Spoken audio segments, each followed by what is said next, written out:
कारल्याची मसाल्याची भरून भाजी. कारल्याची मसाल्याची भरून भाजी, भरले कारले आपण आज करणार आहोत. अनेक फळभाज्यांपैकी कारले ही एक गुणकारी व औषधी भाजी आहे.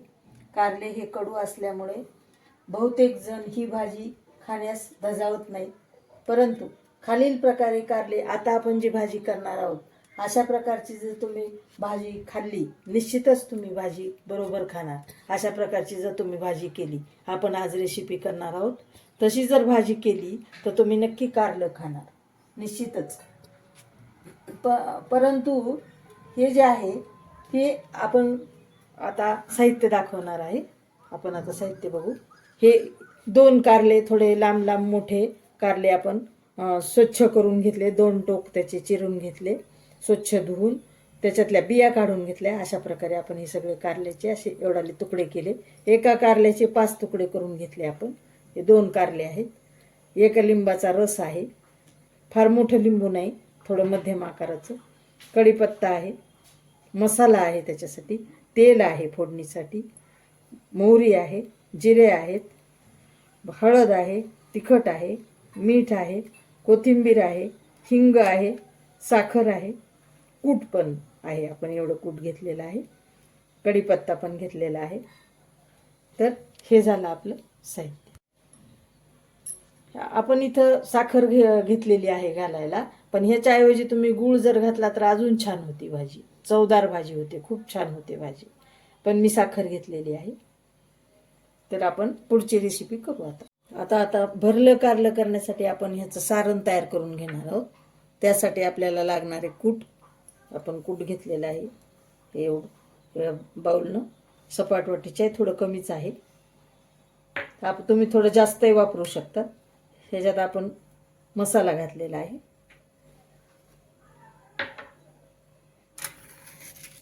ह्याच्यात थोडीशी साखर,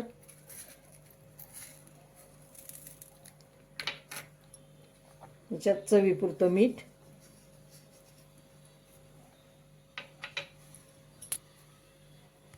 आता याला घालणार आहोत आपण लिंबाचा रस. आता घालू तिखट. तिखट तुमच्या चवीप्रमाणे, तुम्हाला जर जास्त तिखट लागत असेल तर तुम्ही जास्त तिखट घातलं तरी चालतंय. आणि ही हळद मी कमीच घातलेलं आहे. तर हे आपण सारण आता मिक्स करून घ्यायचं सगळं, आणि आपण त्या कारल्यामध्ये एक एक करून भरायचं. आता आपण हे सारण तयार करून ठेवलं, हे सगळं मिक्स करून घेतलं छान. आता आपल्या कारल्यामध्ये भरून घ्यायचं. आता हे असं दाबून दाबून भरून घ्यायचं छान सगळ्या कारल्यामध्ये, असं अशा प्रकारे.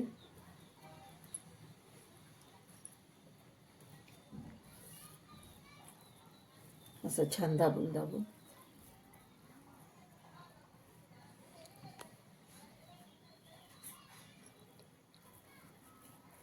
असं छान भरून घ्या. असं घेऊयात आपण, असं छानसं. असं आपण गॅस चालू करून कढई ठेवलेली आहे. आता कढई गरम होती आहे थोडी.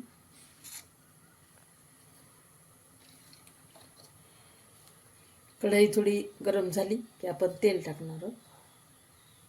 आता कढई गरम झालेली आहे बऱ्यापैकी, आपण तेल टाकून घेऊ यामध्ये.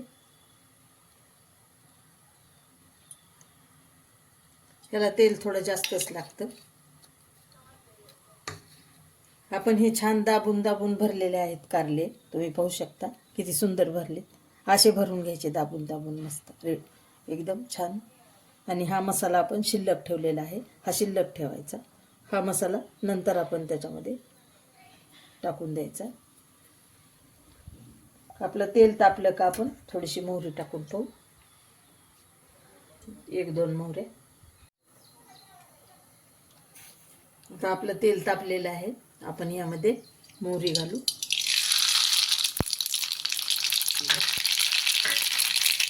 गॅस लहान करूत. आता आपण थोडंसं जिरं,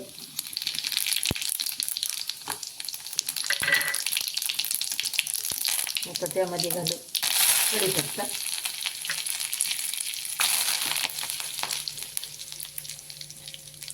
हिंग, सगळं मिश्रण आपण एकत्र करून घेऊ.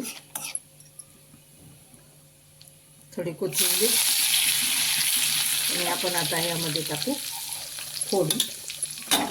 आता व्यवस्थित आता ह्या फोडी परतू द्यायच्या तेलामध्ये.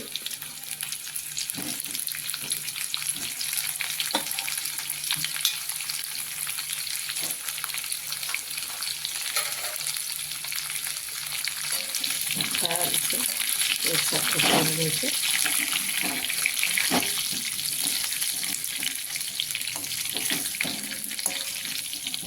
आता आपण हे एकसारखं करून घेतलेलं आहे. त्याला मंद आचेवर आता शिजू द्यायचं. हे जवळजवळ कारले शिजायला आता अर्धा तास लागतो. 15 मिनटं पहिलं फोडणीत टाकून परतायला आणि आता अर्धा ते पाऊण तास मंद आचेवर, म्हणजे जवळजवळ 1 तास लागतो ह्या भाजीला. आता आपण ह्याच्यामध्ये असं पाणी ठेवूयात ताटामध्ये.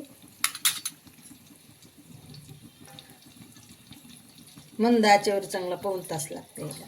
आता हे पाणी सगळं गरम होतंय, नुसतं काढून असंच त्याच्यावर झाकून ठेवायचं आणि आता शिजू द्यायचं. आता आपण हे झाकण काढून उघडून त्याला आपण छान हलवून घेणार आहोत. छान हलवून घेऊ.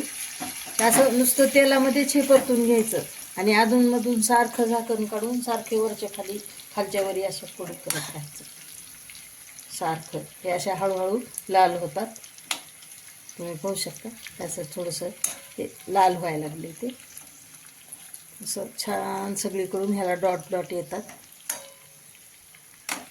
चांगलं हे नुसतं तेलात करायचं. त्याला पाण्याचा थेंबसुद्धा पडू द्यायचा नाही. वरचं ताटातलं पाणीसुद्धा याच्यात पडू द्यायचं नाही, मग भाजी बिघडती. त्यामुळं हे ताट असंच झाकून ठेवायचं. आता हे काय असे लाल लाल होतात हे डॉट डॉट. आता आपण ह्याच्यावर अजून असं ताट झाकून ठेवायचं, पूर्ण झाकायचं, थेंबसुद्धा पडू द्यायचं नाही पाण्याचा बघा. आणि आता अजून 15 मिनिटांनी अजून काढायचं. 10 मिनिटांनी काढायचं. हे आता आपण ह्याच्यावरचं झाकण काढून घेऊया. सगळं ह्याच्यातलं पाणी आता आटत जाते, कमी झालं पाणी, त्याची वाफ होती ना, पण त्याच्यात थेंबभरसुद्धा पडू द्यायचं. आता आपण ह्याला छान हलवून घेऊया. त्याला चांगलं आता हे लाल होते. नुसत्या तेलात आपण परतून घेतलेलीच आहे. किती लाल व्हायला लागलेली ही भाजी. नुसती तेलात करायची.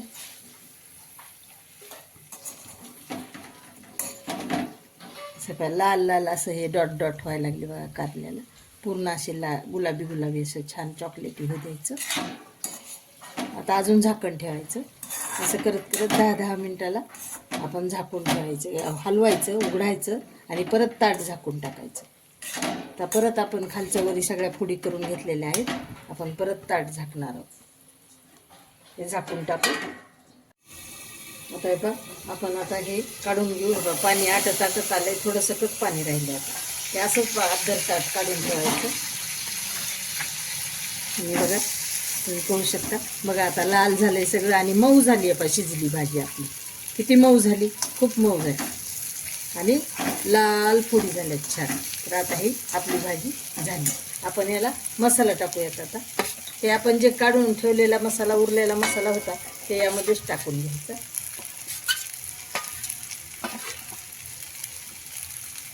असं एकसारखं हलवायचं.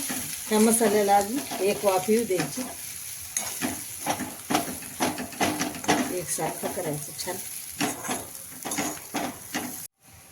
आता आपली भाजी तयार झालेली आहे. आपण त्याला मसाल्याला पण वाफा येऊ दिल्यानंतर येऊन घेतलेले आहे.